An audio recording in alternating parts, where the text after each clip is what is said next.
Voilà.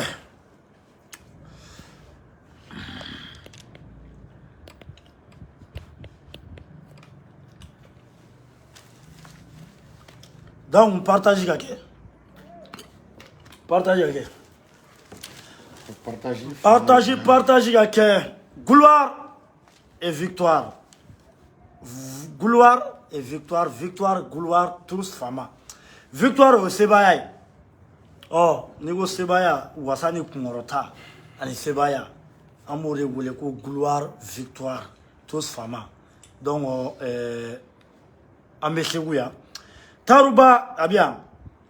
Mais un président, Sekou Toungara depuis les États-Unis, ambe folie d'âme. Ambe folie di belebelema. Taruba regoto Koutoubou Zamani. Chewal Lassanakane, président d'honneur de Victoire Gouloir Mouvement, allez à président d'honneur de Amaf. Quand folie di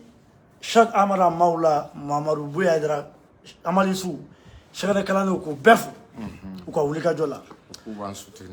Amara ka foli di Segu Shirif la ka manyaro karamo bonao amufu yambuya Seguya Sheikh Larabi Aidara na adoge tiami Aidara ale de mo bioro mobiliser ku do kalwa la faso kama d'accord vraiment karamo me barala jamana ala delu buga kedro ame befo Amara yande Seguye ya Seguye biamina do avant projet ngona e pumaro me puis sur anye viro do ke maodo menela donc on a quelle famille on te ka français quelle est français ka politique mais on te français contre nous nous ne sommes pas anti français amara français nyemo ko politique mi boli mali kona kana anga sanu bo kanga worbo ku ba maraka nge jo angu ngantori la sinon mali on me nere balma be français nationalité bubulo wolo la français do mali jeru anga jeru be jouer monaco la ou be jouer lyon la ou be jouer français ki bula ou be na jouer mali ki national la donc mo wana comment nyami on te français quand on te français fait on a quel est de français bika tablo mi taka mali sera on est tout là on est français te dioka donc on est maudo donc manani ma famille quoi en français obé munu la français kan tablo ta fait donc on a quel est de français ka jonya on to là au bana wa te marché en fait mais quand faut les ko boko ne Marseille maudo et Lyon donc ko français mau benekana. Donc, on est français contre la Malais, on est français qui est belle. On est malais, on doit. Façon cadoui. Façon cadoui. On m'a dit que les gens qui ont fait. Motega l'empereur, ils ont l'empereur. Amara, ils ont l'empereur garde-à-vous de la France. Hachimi Kouita. L'empereur Hachimi Kouita. Enfin, on va demain. Bon, on va faire demain. Mali, Kafo, do, agara do, on est na force ça. Mali de cadeaux de gâteau. Amara, quel est Amara d'amener bitere. Et Amara. Ne on me sega sanina mais munu saname do okuyi ala ku da ala re maso aninga to ala sunan sa kuma temena ngane mais munu tora la me do oke M5 munu tora la ka hinu la ku dawro nema munu tora malikula shuoshu asura shifra militaire fra civilika ala ka be dawro nema amara maliko kale bigo mambla la we sigatala bigo mambla la de donc jamana ngono agana ki gono ko transition fa kale ga tema ngane obi jamana ga tanya kale ga tema mais on kalele do date to na horonya la halala ala date do na male munu dana taka da anga on be kele ke fulla hara wana ye transition isradoka na ye ko do mi man jamana ngono akila ma fa amu fala bo anya bala avant projet na ye kumaro fala o dobra mata ko chamuru ke ko chamuru do ye fly ko lu ko bina détail do e so ye ko famia et puis o ma mi famia e ka domaine ne ye ko nyeni ya ni kisiki i dona français amna do akono bina dalu di mo parce que mo kana bodro ko kuma kaniye boy nengadi ibe bo wa kireke ibe bien fin be don parce que kireke intellectuel bay ka beniga domaine no ne fle ne ga domaine te fin ne te to wa reme ibe ne to wa fala ne to wa me o te ga domaine mais jamana ko kele ama dépend to wa me na ama dépend koroboro kan fala ma jamana fasori donc bebe kan mi me ama takula o bamananga mais do bora ke tay ina fo ga kuma ku ba la goshi quoi parce que la goshi le amala parce que kuma ro ku na wo bola e go ko ni meta amerique ni meta franga na fo kama keta donc ne be fe ga dalu diema ne duma parce que yoro na yoro do mai o lu before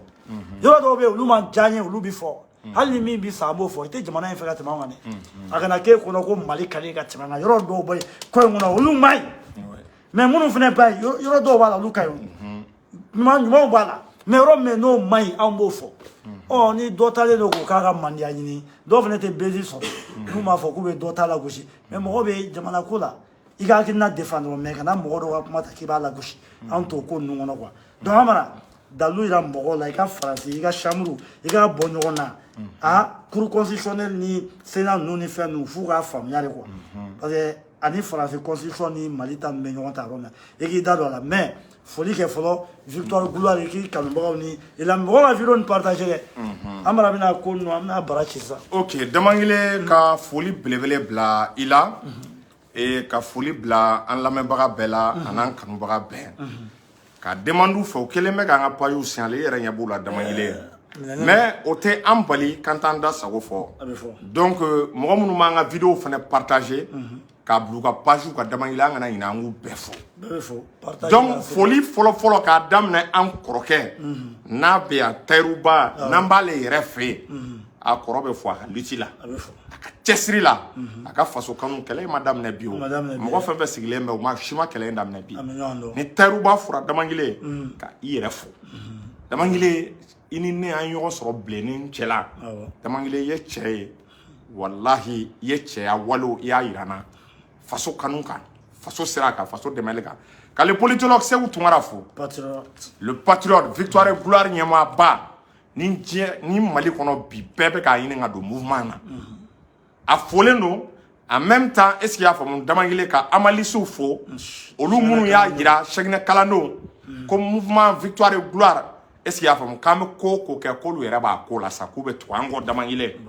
Damangile e yɛrɛ y'a ye mouvement lancé mɔgɔ hakɛ min bɛ ka don a la adhésion min bɛ ka k'a la Damangile c'est énorme parce que ani duwawu de wolola o tɛmɛnen kɔ Damangile an bɛ an ka serifukɛ fo Cheikh Tiyami Ayidara kabako fura tigɛ ala ye serifukɛ sɔn kabako fura la fura min n'a ka ɲi bana baden ma tension diabète furudimi yɛrɛdimi a ka ca serifukɛ ka numéro 78 78 03 03 o tɛmɛlen kɔ Damangile k'an ka belebele fo n'o ye Seku Lasana Kanɛ ni Tayiruba yɛrɛ ko Kutubu Zamani Damangile Lasana Kanɛ ka belebeleya i tɛ se k'a f'i Gana Damangile f'i ka se Segu ni sera Segu Lasana Kanɛ dɔnnibaga min ye Lasana Kanɛ bɛ jɔda min na Damangile n'i sera Segu i b'a dɔn a sen bɛ dingɛ min da la Damangile an bɛ Ala deli Lasana Kanɛ k'i sen to dingɛ in da la Damangile M5 kɛlɛ gɛlɛyara wagati dɔ la e ni ne an bɛɛ kun bɛ n'an dogo Lasana Kanɛ de y'i jɔ ko k'a lase mɔgɔw ma ko maliyɛn joli tɛ bɔn tuguni ko maliyɛn tɔɔrɔla maliyɛn tɛna tɔɔrɔ ale ɲɛna tuguni ko in banna ko maliyɛn sɛgɛnna Damangile o dun kɛra ko bannen yɛrɛ o b'a yira an ye M5 kɛlɛ min kɛ Lasana Kanɛ yɛrɛ tun bɛ M5 kɛlɛ la donc fo sisan a bɛ kɛlɛ kɔnɔna la Damangile ani foli belebele ka kan Damangile a bɛ baara min na donc an b'a fo ka dugawu kɛ Ala k'a mɛn an kɔrɔ an nana Segu y'an yɛrɛ an b'a ka ziyara kɛnɛ kan o tɛmɛlen kɔ ka Usumani Seri Madani Ayidara fo ka Buye Ayidara ninnu fo u bɛɛ b'u se la Sufi Bila ninnu donc Damangile j'espère que an ma ɲinɛ mɔgɔ kɔ voilà Segu autorité morale Damangile Cheikh Tidiane Gise ko sababu ko i kana to d'a ma i kana ji d'a ma mais i kana ɲinɛ ale kɔ Cheikh Tidiane Gise a ka foli belebele bɛ yan Damangile Damangile Gise hɔrɔn ye an fa don an ka cɛkɔrɔba don Gise layidu tigi kankelen tigi don Damangile an ka Cheikh lasɔrɔ a sababu bɔra Gise de la mɔgɔ kana ɲinɛ sababu kɔ donc Gise a fɛnɛ a folen bɛ nin yɔrɔ la donc k'a ɲini mɔgɔw fɛ u ka partage caya u ka kɛrɛ bila a yɛrɛ ɲɛ bɔ u y'an ka page de minɛ quoi u tɛ fɛ an ka kuma quoi mais an bɛ kuma u y'an ka page minɛ ne ni Damangile ka page ta k'a lajɛ dɔrɔn o jan la a minɛlen don a bɛ wagati jan bɔ mais a t'an la décourager an bɛ continuer donc Damangile i ye kuma tɛnkunna kumaw cayara i b'a dɔn Damangile n'i ko k'i bɛ kuma a kana kɛ i kana kuma ka dépasser quoi Mali kɔnɔ bɛɛ y'i yɛrɛ kɛ spécialiste ye je connais tout de cayara Damangile n bɛ tamaseere dɔ d'i ma mɔgɔ o mɔgɔ ko k'a kelen bɛ ko bɛɛ dɔn Damangile i b'a bɛɛ tiɲɛ wa ni Ala ma jan kɛ i b'a sɔrɔ olu tigilamɔgɔw yɛrɛ de tɛ fɛn dɔn quoi Damangile i b'a kalama kalan na bɛɛ n'i ka domaine de bɛ yen Ali science la bɛɛ n'i ka domaine de bɛ yen, droit la bɛɛ n'i ka domaine de bɛ yen, hali français branche la bɛɛ n'i ka domaine de bɛ yen. O bɛ taa la bɛɛ n'i ka domaine tɛ. Mais an ɲɛ bɛ activiste dɔw bɛ ka wuli Damangile k'u yɛrɛ kɛ i ko k'olu bɛ fɛn sugu bɛɛ dɔn. Tellement que a dɔw bɛ fili kɔnɔ dɛ, u b'u k'u kanto, est-ce que i y'a faamu? U b'a fɔ de ko olu ka analyse ko dɔnni de bɛ bɔ olu kunkolo la ka jigin quoi. Olu yɛrɛ bɛ k'a kɛ ko Ala de bɛ dɔnni. I b'a fɔ voilà, i b'a fɔ ko olu ye waliyu de ye, ko analyse bɛ bɔ u kunkolo de la quoi. Damangile bɛ min f'u ye u ka taa dɔn nɔni quoi. Damangile, ne ma juriste chercheur ne ma nkalon na n yɛrɛ la. Damangile master 2 de bɛ ne bolo droit public la. I bɛ droit public dɔn wa? Constitution b'o la. Donc constitution spécialisée dɛ. Damangile constitutionnel ou bien jumɛn? Droit constitutionnel. Constitution spécialisée ne. Droit administratif spécialisé ne. Est-ce qu'il y a faamu? Droit international spécialisé ne. Finance publique spécialisée ne. Master 2 de bɛ ne bolo ne ye n ka kalan kɛ ISPRIC la. O bɛ se ka taa u renseigner ISPRIC la. Ne tun bɛ cogo min na. Tout est vérifiable. Tout est vérifiable. Est-ce qu'il y a faamu? Donc ni mɔgɔ min nana k'i bɛ ne sɔsɔ. Damangile surtout n ka domaine na, constitution domaine na. Activité comme même c'est qu'on est sur ça atteint correcto là quoi et si y a un bénéga domaine de terre ba fleur n'a mis fo histoire la Mali histoire là n'a mis fo romanco là Damangile ne te se ka so alo te jigine kono n'a mis fo grammaire là ne te asoso et si y a un n'a mis fo poésie là ne te asoso terre ba mana mis fo littérature là ne te terre ba asoso Damangile mana mis fo dîner ko là ne te asoso parce que ma do ka domaine ne do. Est-ce qu'il y a faamu? Adamaden Ala m'a bɛɛ di mɔgɔ kelen ma ko dɔnni fitinin de don. Mais ka t'i yɛrɛ kɛ k'e spécialiste ye, k'e je connais tout ye. En même temps min yɛrɛ bɛ mɔgɔ tɔɔrɔ. Damangile i b'a sɔrɔ c'est-à-dire anw bɛ kɛlɛ bilennen na wagati min na a y'a sɔrɔ dɔw tun tɛ jamana kɔnɔ. Anw ka kɛlɛ ma daminɛ bi o. I tɛ se ka faso kanu ka anw bɔ n'i y'a ye mɔgɔw bɛ tugu Asimi kɔ anw de y'u fɔ an da la ni africains ni jamana wɛrɛw kɛra Asimi fɛ i tɛ se ka kɛ Asimi fɛ n'i kɛra Asimi fɛ ka anw bɔ choix bɛ ban i la. N'i kɛra den fɛ ka tɛmɛ den ba kan. Est-ce qu'il y a faamu? Donc an k'an kɔlɔsi opportunistes la an k'an kɔlɔsi taɲininaw la c'est-à-dire an bɛ niveau dɔ la c'est-à-dire bɛɛ y'i da don fɛn na bɛɛ tɛ min dɔn. Damangile an kana don analyse kɔnɔna la mais analyse min kɛ a tɛ wuli a tɛ se ka sɔsɔ ci cogo t'a la Damangile mɔgɔw k'an su yen an ye Mali constitution ne ko u ye constitution kura min jira an na est-ce qu'il y a faamu ni yɛlɛmali kan ka don a la n'a ma taa fɔlɔ jamanadenw fɛ dɛ mais projet de don o de la a bɛ fɔ a b'an projet an bɛna ka na an da don o la an ye majɛ dɔw y'a la i b'a dɔn adamaden sɛbɛnni ye adamaden baara tɛ dafa adamaden baara tɛ dafa quoi. Tayiruba yɛrɛ bi yan a bɛ se k'a confirmer hali ni ye texte sɛbɛn sisan i bɛ tila k'a di mɔgɔw de ma u k'a kalan u bɛ photo corriger u bɛ se ka idée fitinin dɔw far'a kan est-ce que vous voyez donc adamaden baara a tɛ dafa donc ni majɛ min yera a la an bɛ o fɔ Damangile anw bɔra yɔrɔ min na pour que ka IBK lataa anw ye sɛgɛn min y'a la est-ce que Damangile anw kan k'an sigi k'an ɲɛ bɛ ko dɔ natɔ la kɔfɛ a bɛ tila ka kɛ kasara ye jamana ma n'anw y'an sigi ka o layɛ peuple ye danaya min da an kan o kɔrɔ ye k'anw ye peuple de janfa anw ɲɛ tɛ bi mɔgɔ la ka peuple bɔ anw bɛ peuple ka kɛlɛ de la anw bɛ ka autorité soutenir peuple parce que an bɛ ka kuma min fɔ u bɛ baara la tiɲɛ kan donc anw bɛ ka baara kɛ peuple ye a dɔn anw ye Damangile anw mago tɛ mɔgɔ wɛrɛ ka dɔnni na dɔnni tɛ jamanadenw ka dɔnni bɔ donc n'an ye majɛ minnu y'o la an m'o majɛw fɔ Damangile kabini i ye ne dɔn ne ma deli ka mɔgɔ kɔrɔma tigɛ réseau kan n tɛ mɔgɔ t'a tɔgɔ ma bɛɛ b'o dɔn na n bɛ mɔgɔ bonya n ti mɔgɔ dɔgɔya Damangile mɔgɔ tɛ yen k'i bɛ se k'a fɔ ko ne y'i dɔgɔya ko n ye kumakan kolon f'i ma wa Damangile ma deli ka n waso mɔgɔw la est-ce qu'il y'a faamu i tɛ se k'a bɛɛ dɔn mais Damangile ma dɔwɛrɛ fɔ dɛ constitution bilahi ne bɛ o dɔn est-ce qu'il y'a faamu n'i ko i bɛ ne ka kuma sɔsɔ Damangile est-ce qu'il y'a faamu i bɛ segin i bɛ taa droit kalan kɛ i bɛ taa droit constitutionnel kɛ n'i t'o spécialiste ye ka n'i da don ne ka kuma la est-ce qu'il y'a faamu parce que activiste bɛɛ bɛ ka i fili kow la est-ce qu'il y'a faamu ka sɔrɔ mɔgɔw ka domaine tɛ i b'a dɔn fɛn dɔw bɛ yen olu ye foroba kuma ye mais ni ko sera niveau dɔ ma constitution ninnu interprétation ça c'est technique bɛɛ tɛ se ka o dɔn i ma kalan min kɛ ka na kuma o kan mais n'i taara ni maliyɛnw y'i e nɛgɛ ou bien dɔw e ɲɛ bɛ audience dɔ la e k'i yɛrɛ ta est-ce qu'il y'a faamu ko Ala de bɛ dɔnniya jigin e kunna i k'a fɔ Damangile bɛ sɔn ka t'o fili kɔnɔ dɛ mɔgɔ caman bɛ yen Damangile tɛna don a tɔgɔ fɔli la mais n'i y'a fɔ u b'a dɔn ne bɛ document baden di caman ma ne bɛ explication di caman ma i bɛ n wele dogola e mago bɛ nin document na m'a d'i ma n tɛna mɔgɔ tɔgɔ fɔ mais n bɛ ka min fɔ u tigiw b'u yɛrɛ dɔn droit international la ko caman bɛ kɛ ne bɛ wele n bɛ n ka hakilinaw di mɔgɔ caman ma Damangile Mali faamaw n'i y'a ta k'a lajɛ u bɛ baara kɛ ni ne ka analyse baden ne bɛ ko baden fɔ wallahi autorité u b'a kɛ est-ce que vous voyez donc an ka don constitution kɔnɔ Damangile an ka bɔ nin yɔrɔ la Damangile constitution min n'u nana ka na yira an na ni ɲɛbila baara don Damangile a constitution an t'a fɔ k'a man ɲi mais a constitution ni Faransi u constitution bɔlen don kojugu des fois i b'i yɛrɛ ɲininka est-ce que an ma Faransi ka constitution de recopier ka na Damangile n'i ye ɲininka i b'a fɔ Amara i b'o fɔ kun jumɛn la i bɛ ɲininka dalu jumɛn na est-ce que i y'a faamu n'i ye kuma o kuma fɔ n ɲininka n ka dalu fɔ parce que droit ye fɛn dɔ ye n'i ye min fɔ i b'a fɔ a dalu ye jumɛn de Amara i ko ko Mali constitution ni Faransi ta k'a bɔlen don a dalu jira na yɔrɔ jumɛn ni yɔrɔ jumɛn bɔlen don yɔrɔ jumɛn bɛ tali kɛ ɲɔgɔn na a waraka i k'a da ɲɛkɔrɔ merci Damangile Mali constitution ni Faransi constitution bɔlen n bɛna a dalu di i ma est-ce que i y'a faamu an ka constitution kura ye n'i y'a projet ta k'a lajɛ on parle des droits et libertés est-ce qu'il y a faamu a titre fɔlɔ ye droit et liberté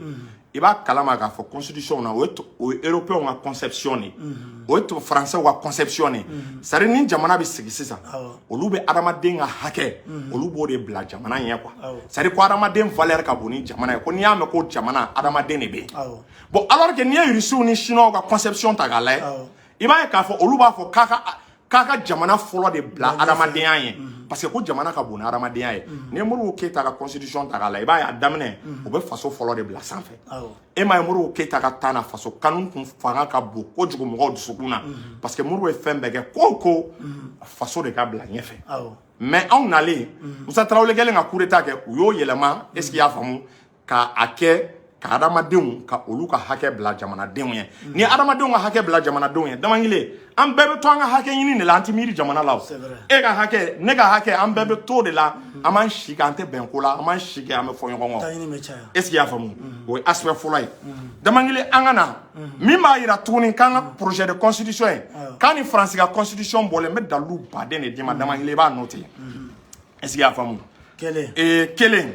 an ka article 31 yɔrɔ kɔni kuma yɛrɛ tɛ o la est-ce qu'il y'a faamu a fɔra ko kan bɛɛ n'i y'a ta k'a lajɛ ko kan bɛɛ bɛ se ka don ko kan o kan bɛ fɔ Mali la k'u reconnilen don ko mais ko français y'an ka langue officielle yɔrɔ kɔni kuma t'o la o fɔra da yɛrɛ la est-ce qu'il y'a faamu ko mais ko kɔfɛ k'an bɛ se ka loi dɔ ta ko loi min n'i y'a ta k'a lajɛ n'an bɛ se ka kan wɛrɛ ta k'o fara langue officielle kan Damangile Mali bɔra révolution min na ne bɛ e ɲininka an bɔra révolution min na Damangile an ko Faransi de an ka problème ye an jugu ye ko Faransi de an bila retard la an bɛ se ka sɔn cogo jumɛn na Faransi tubabu kan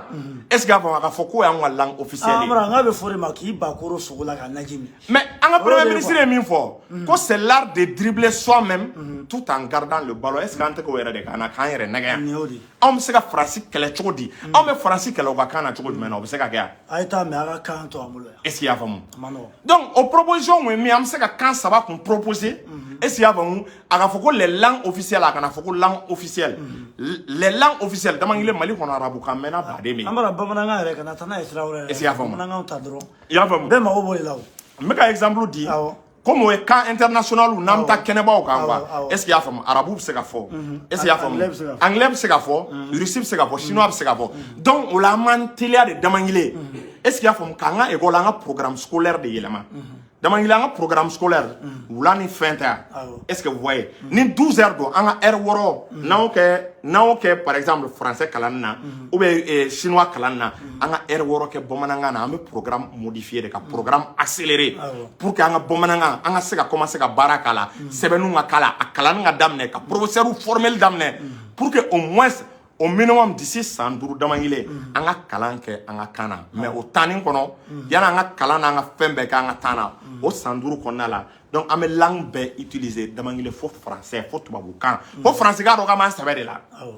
o tɛmɛnen kɔ tuguni Damangile min b'a yira k'a fɔ ko an bɛ ka constitution min yira la na k'a ni faransi ta bɔlen don o ye filanan ye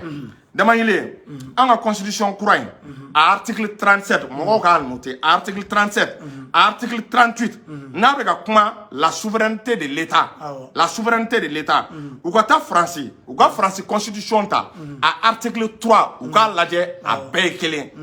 est-ce qu'il y a femme a békele mali article 37 38 ou quoi de France constitution 1958 ou quoi article 3 ta a békele fugoto o temelengo ça va mali article 39 que les partis politiques concourent à l'expression du suffrage o y'a article 39 constitution courant état français constitution article 4 France constitution article 4 damani la békele o joli OK ni damado non mais na damado ne OK Mali constitution article 43 est-ce qu'il y a no be kuma président a fangaka et au article 43 ni a tagalay la définition de la fonction présidentielle de l'État français article 5 ta ou constitution article 5 a békele angata tuni ay damanga angata Mali constitution article 45 est-ce qu'il y a et attends le président est élu pour 5 ans. Président a mandat. État français constitution à article 6. État au takalay a békele yelematala. État takalay mais a minfo. A tsega soso fana de ba foka serebe bako. OK, angata. Woro. OK. Et attends bodo flemono. Mali constitution article 49. Que la Cour constitutionnelle contrôle la régularité des élections. ala kama ta France constitution ou quoi article 58 ta taiga lai a kele cour constitutionnel o de be quoi élection contrôlée a de kele madje foi taje angata est-ce qu'il y a angata olonza Mali constitution article 57 que le président nomme le premier ministre est-ce qu'il y a et met fin à ses fonctions ta France constitution article 8 ta a constitution article 8 a kele angata angata Mali constitution article 58 est-ce qu'il y a le président il préside le conseil des ministres ta France constitution ta a article 9 il va kalama ko no kele mega article au fort intellectuel ou club na o ga ben noté OK Mali constitution article 59 est-ce qu'il y a le président de la République promulgue les lois est-ce qu'il y a État français constitution article 10 ta aba soro a bekele de la matala dans le temps et demandez Mali constitution article 60 est-ce qu'il y a no be comment attends no be comment référendum législatif ka article 60 no be comment référendum législatif ka ta français ou quoi article 11 aito kala iba soro a bekele o fana be kuma référendum législatif ka est-ce qu'il y a femme angata Mali constitution ni atagale article 61 est-ce que vous voyez et comme président me discours que est-ce qu'il y a femme sur l'état de la nation président avec discours que sur l'état de la nation État français constitution article 18 ta abaye kafo no bekele ni président dronga fangadi est-ce qu'il y a femme Mali constitution article 69 est-ce qu'il y a femme le président est le chef suprême des armées est-ce qu'il y a femme État français article État français constitution article est-ce qu'il y a femme État français constitution article 15 ta akaladje est-ce qu'il y a comme État français constitution article 15 ta est-ce que vous voyez otemelengo angata et Mali constitution article 65 que le président dispose du droit de grâce ala kama État français constitution ta article 17 a bekele angata tukuni Mali constitution article 66 le président signe les ordonnances et les décrets État français constitution article 13 ta a bekele est-ce qu'il y a Mali constitution article 67 le président de la République nomme aux emplois civils et militaires est-ce qu'il y a État français apto équivalent sur un fenêtre au article là et Mali constitution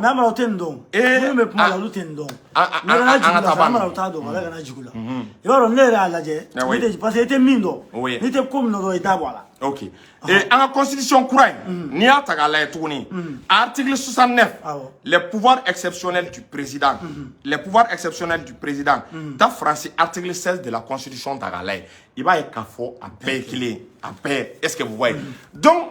ni élément fitini ne est-ce qu'il y a constitution c'est-à-dire m'ora élément min fo doka bo aga foko tiente ka article ka dalu fo ni article joli plus de 30 articles à semaine mais on dungo ka mega français kele otma mega an yere de negen wa ne ba an yere yininga o amega an yere de negen wa ou be amega munike constitution est inspirée en dun ko refondation ni ko kana ni jamana kura ye parce que un français ka système ne ta damangile o angele ngo système ta sisa iba ka fo ananga réalité te kelin est-ce qu'il y a comme mon français au lieu fanga ba di président o kun de la ka fanga di assemblée français au janfari o de la una na ka fanga di dégolement est-ce qu'il y a comme oh mais ni Mali système ta ga leo muna on me fanga président ka fanga renforcer Gabriel Moro Keita Moussa Traoré kana atete fen nunu fo ibega abela président ka fanga kunga bon muna on te président ka fanga doya aw me ga ni bege parce que amata nyini yoro jane antara nyini an krefere France tala est-ce qu'il y a posu bade me a dépense ga bo o temele ngo dama nyile amena ay do nen kala kala kame est-ce qu'il y a famu o la me boga kuma rezoga ani intellectuel a ben ala nen kira cha che no te kele mo bade ne boga mana kanfo ko le intellectuel ko mo tigina olu kungolo la est-ce qu'il y a ko le vision ko wali udo mo be jigu kuna dro est-ce qu'il y a fo o ba fo o bo vision fo dama ngile jamana te marate ne a chamana o be kuma chama fo minte kala ka on te boga kuma de et puis amara anti boga kuma de ame boli to anga boli songa to boroko parce que dama ngile na mbora ka kuma ka nyoko contredit a chemai donc amara est-ce qu'il y a quoi faire oui défi les lancer nous oui ben on miki comme défi mo fin ni be fera à contester ko ni en constitution croyant à projet de loi quand France ta bolete amara ou les plateaux fin ka dien ko a wole débat dans les non mais débat dans les non mais na ini ngadro angana ta oro jaw angana ta oro jansa e dama ile et président premier ministre Jonga Termundo abe oro jume France président ya premier ministre ya parlementaire ou ga parlement sauf la tewa France ga parlement sauf la chambre fla est-ce qu'il y a fond donc dama ile ay kuma chama me donc nana kana et donc nana ko le activiste walu we ko ala be vision e jigi olu akli ko non quoi est-ce qu'il y a fond ou be ga kuma ka mana kanfo ou tes sujets maîtrisés ou cléquer ma sujet maîtrisé a foué ko ne ba ou nyini ngao ku ga chambre fla koro fodro kata ko chambre era koro muni ko parlement koro mu ku ko koro dron fodro est-ce qu'il y a fond chambre koro fa nyala ba damangile et niya tagale Mali be système mi ngono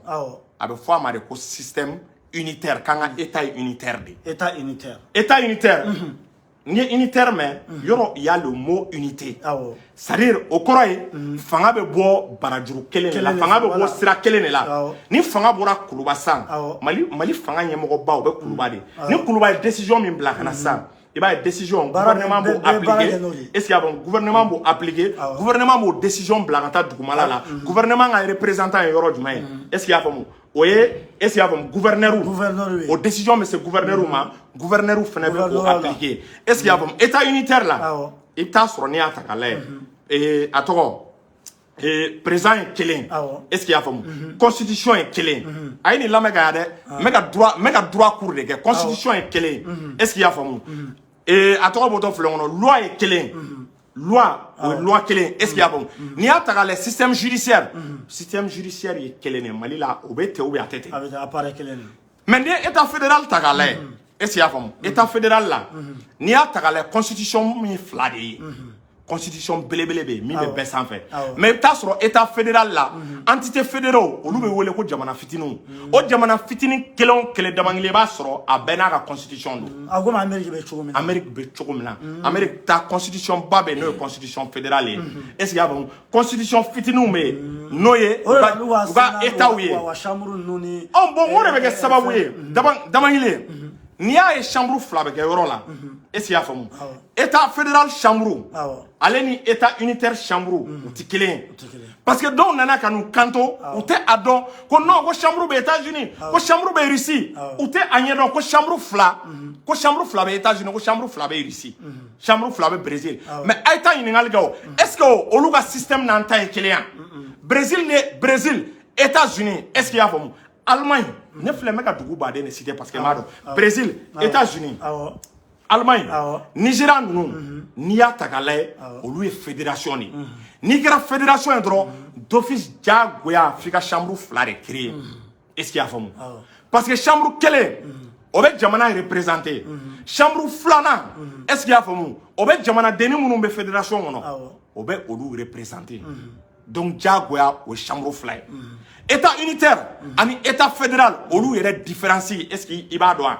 a différence ye mun de pour que i ka se k'a faamu état unitaire ni état fédéral a différence ye jumɛn est-ce qu'il y a faamu a différent là i bɛ taa sɔrɔ état fédéral la sisan constitution fila bɛ yen i bɛ taa sɔrɔ état fédéral la sisan est-ce qu'il y a faamu chambre ye fila ye chambre kelen est-ce qu'il y a faamu o bɛ jamana bɛɛ représenter chambre filanan i b'a sɔrɔ jamanadenni fɛn fɛn bɛ yen sisan olu bɛɛ ka représentant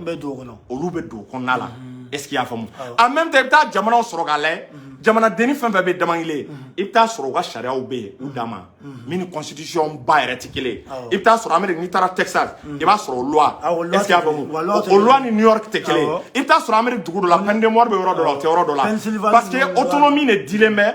ko état fitininw k'u ka mara kɛ kɛcogo min ka d'u ye mais u k'u hakili to dɔrɔn u ka taa sariya sunba sɔsɔ mais Mali dunna o tɛ anw ma o pouvoir di o Mali la kiiri ye kiiri kelen de loi kelen de bɛ boli Mali territoire bɛɛ kan sariya kelen de bɛ boli Mali territoire bɛɛ kan Mali ye état unitaire de donc anw ka état unitaire la o magoba tɛ chambre la surtout anw ka décentralisation a ma avancé France u ye Sénat sigi mun na est-ce qu'il y a musaka ka ca France u ye chambre fila sigi mun na parce que France n'u kun m'u kɔlɔsi u kun bɛna taa fédération de la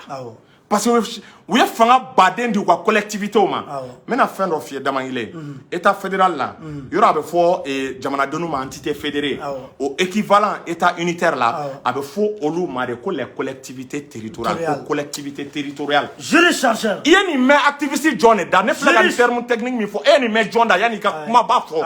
yanni i ka wuli ka mɔgɔw sɔsɔ e ye nin mɛn activiste jumɛn da cɛ c'est-à-dire mɔgɔw ka sabali quoi mɔgɔw ka sabali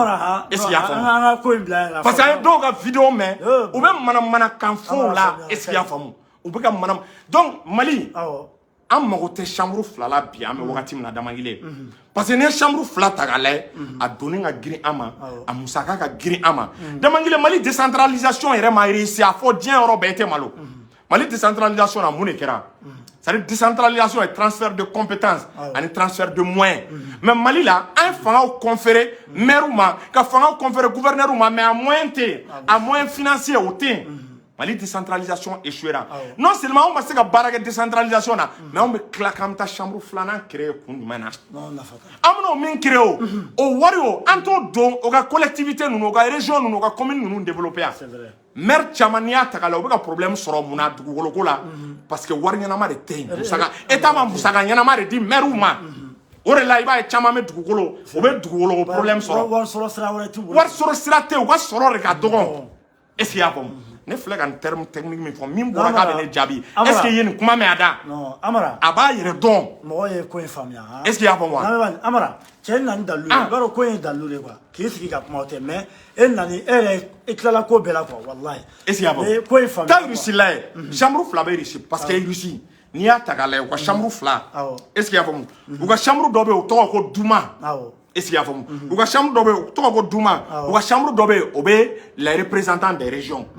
o bɛ région représenté u ka entité fédérée ninnu chambre dɔ bɛ olu représenté parce que olu ye fédération ni jamana bonyana fédération kɔrɔ de est-ce qu'il y a faamu an bɛ to état kelen kɔnɔ mais Damakile i b'an ka autonomie d'a ma min ka di an ye i ye kuma ban bɛɛ bɛ mara kɛ ka kɛ i ka laada ni ka bon an ka mɔgɔ minnu b'a la Azawad un moment olu tun b'o de fɛ k'u ka autonomie d'u ma u ka mara kɛ kɛcogo ka d'u ye o la président da tɛ se ka don a la quoi an ka fanga o da tɛ se ka don a la quoi i m'a yɔrɔ la an b'a fɔ ko accord d'Alger ko ni Ala ma jan a bɛ Mali tila a bɛ Mali kɛ fédération yan nin yɔrɔ de don parce que n'i ye fanga di kojugu collectivité ma ka fanga di kojugu région ma ni Ala ma jan a bɛ kɛ état fédéral ye a b'a fɔ k'a b'a dama fanga sigi a b'a dama sariya sigi ni hakili b'a la accord d'Alger la n ko kɛlen ko juge islamique u kɛlen bɛ ka demander ko juge islamique est-ce qu'il y a faamu ko olu ka don ko ka kiiri tigɛ ni sariya ye silamɛya sariya ye est-ce qu'il y a faamu d'abord o t'an sɔrɔ ale état fédéral la en même temps k'u ka autonomie d'u ma u ka région yɛrɛ ka dugu jukɔrɔ nafolo n'a fɛn caman bɔ ka sɔrɔ ma passer par l'état n'i y'o ta k'a lajɛ est-ce qu'il y a faamu donc n'i y'o ta k'o lajɛ ko critère ninnu fara ɲɔgɔn kan o ni état unitaire bɛ ɲɔgɔn kan o ni état unitaire bɛ ɲɔgɔn ta donc ne bɛ min fɔ mɔgɔw ye ni ambition wɛrɛ b'i kɔnɔ ou bien ni ko wɛrɛ b'i kɔnɔ i ka o ko kɛ mais fara anw na ne tɛ mɔgɔ critiquer ne tɛ mɔgɔ ta tɔgɔ ma est-ce qu'il y a faamu ne bɛ n ka analyse kɛ de façon objective wa ne ma kɛlɛ in daminɛ sisan foyi tɛ ne pousser bi tɛ est-ce qu'il y a faamu M5 daminɛla anw ɲɛna an y'a kɛlɛ kɛ M5 la tuguni M5 mana interview est-ce qu'il y a faamu depuis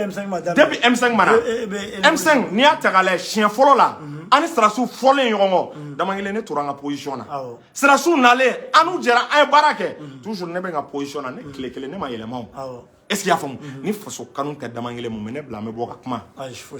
faso kanu de b'a ne ko constitution bɛ se ka améliorer est-ce qu'il y a faamu ne ko n ko constitution bɛ se ka c'est à dire constitution yɛlɛma bɛ se ka don a la an bɛ se ka fɛn caman améliorer Mali bɛ niveau min na bi an k'an ka réalité ta k'a traduire dama kelen bɛ misali dɔ d'i ma ko bɛɛ ka taa Benin constitution a ye taa Benin constitution a b'a ta a k'a kalan n'a bɛ Faransi ka constitution n'a b'a tracer kelen a la a ka tigɛ n na a ye Benin Malien bɛɛ ka taa Benin constitution a y'a taper Google la a y'a kalan a k'a lajɛ i b'a ye Benin inspiré a yɛrɛ ka réalité de kan i tɛ se k'a fɔ k'a ye modèle copier aw mago bɛ o de la assise nationale ye recommandation min fɔ mais munna an tɛ baara kɛ n'o ye dama kelen Malien m'a demandé ko parti politique nombre ka dɔgɔya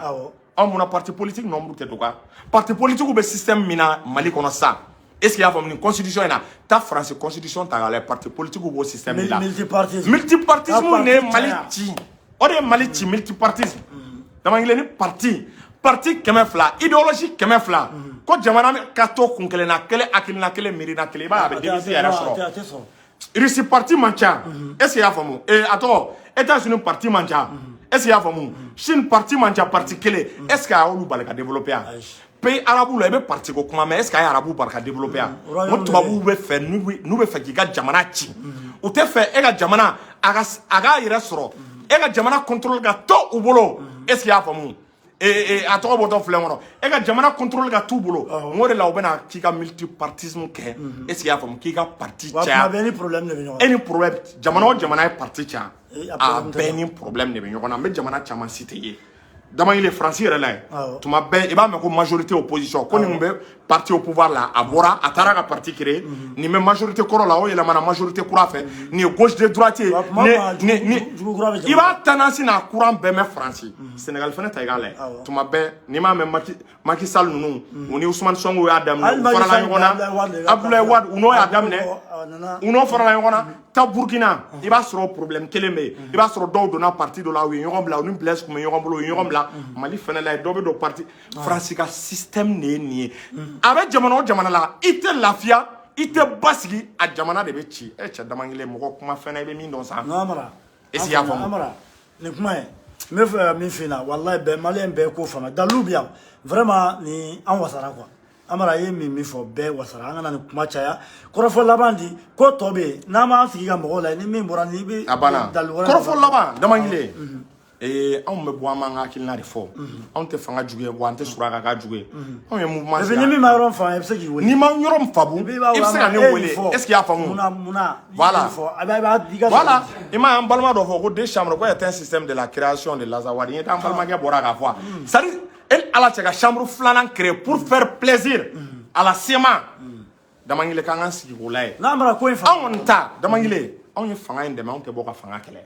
anw tɛ bɔ ka fanga buruja ni min ma ye an b'a fɔ histoire de bɛ ka jouer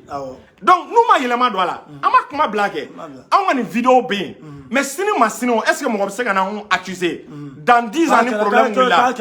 k'a kɛra an ɲɛna k'an ma fɛn fɔ anw ka crédibilité o de an bɛ ka baara kɛ n'an ka crédibilité don an kɔni an y'a dénoncer n'an ma lamɛn a banna an bɛ avancer